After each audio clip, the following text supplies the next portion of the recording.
Now, this slide actually shows you what's called comparative neuroanatomy.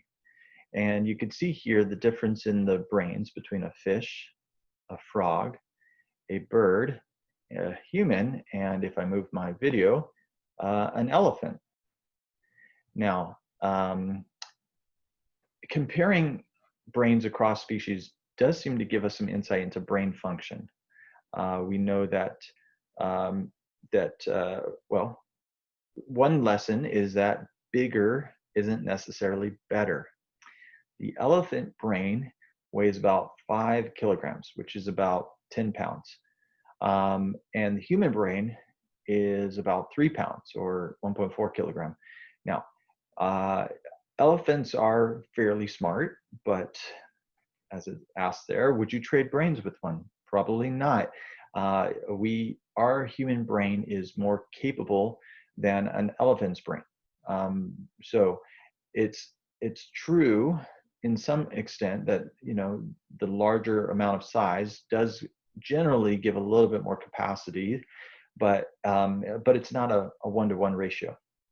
Another example, I don't have it up here, but we know that women's brains are actually smaller than men's brains.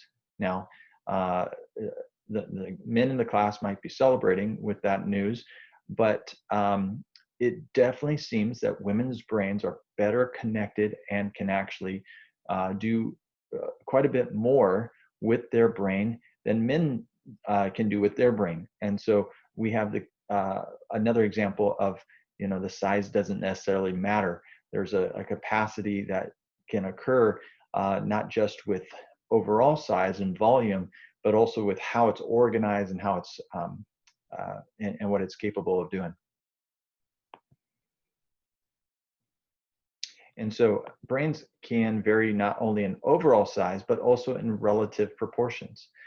So you can see here that the cerebellum of a fish is larger than its cortex. And you can see the changing relationship.